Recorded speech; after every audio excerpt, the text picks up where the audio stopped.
Hey guys, it's JD and Blake from InSession Film, and we're going to be doing a new YouTube series. We're going to be discussing some of the latest movie news that's happened over the last week or so. And Blake, one of the bigger things that's happened pretty recently is that Marvel has finally found a director for Ant-Man. This is like the fourth director I feel like they've talked to, but they finally found a director in Peyton Reed, who is mostly known for like Yes Man, The Breakup, and a few other comedies. But what did you think about them finally landing Peyton Reed? Well, I'm glad they landed another director finally, because I'm hoping for this movie to go forward. I'm upset that Edgar Wright got away from it, and I feel that it's more studio getting involved with it than not taking control away from him, because we know that he actually campaigned to get this thing rolled a long time ago here. For like 6 years or something like that. Yeah. My worry is that as much as I love Paul Rudd, and almost everything else out there, now we're getting into a director who's only known for a couple of comedy films, and Adam McKay, who's rewriting the script for it, or as Marvel says, contributing to the script. Yeah. It's taking away from the feel of a Marvel Comics movie and getting more towards a generic comedy that will have some action elements to it. And I worry about that moving forward with the whole Marvel Cinematic Universe. But I'm glad they got another director to at least keep it going. And I know Marvel has been kind of known as being difficult to work with in the past, but you know, who can really complain? At least for me, because I've really enjoyed just about everything they've done. But this has been the first time I've really felt kind of heartbroken over this scenario, because I really like Edgar Wright. I've loved everything that he's done.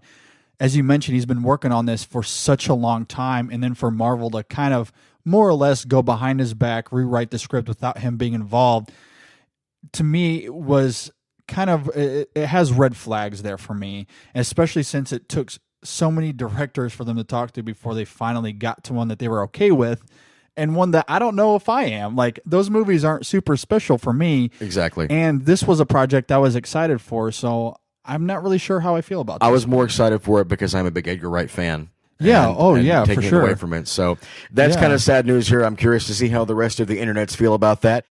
All right, well, staying on the Marvel train right now, we've known for a while, ever since that last credits teaser of Thanos in the Avengers, that he was going to be an overarching big bad in the next films coming out there. We know that he's going to be portrayed somewhat, at least, as an overarching villain through August's Guardians of the Galaxy, which I'm really excited for. Yeah. And most likely moving forward into the Avengers 3. We've known that the part's been cast for quite some time now, but they actually just released last week that Josh Brolin is taking over the big bad part for Marvel. Yeah. Now, whether he's going to be portraying the character or just voicing it, it seems that it's most likely going to be a CG realized character, kind of like the Hulk was in the Avengers, where it's based on him with some motion capture in his face, and most of the voice in there.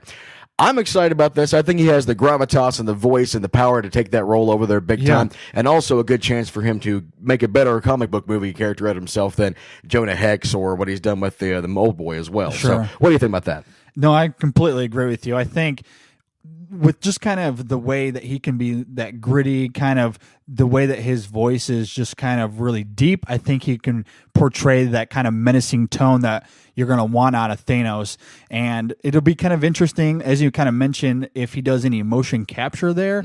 That could be kind of interesting, because we do know that he will be a CGI character. Right. It's just going to be, I guess, interesting to see how to what degree Brolin has with that part of it. But as far as the voice aspects go, I completely agree with you. I think this is a great choice, and I think he's going to fit Thanos really well. I think putting a couple of filters over that will get the whole cosmic aspect to it here. I think it's going to be really good. So, YouTubers, let us know what you think about that, where we've got Peyton Reed directing Ant-Man now, and of course Josh Brolin playing Thanos. There's a few other things whirling around out there right now, news stories, and of course we'll keep you posted on that here. Stay tuned to us here on InSession Film on YouTube, and of course all our other channels out there on Facebook, Letterboxd. The list goes on.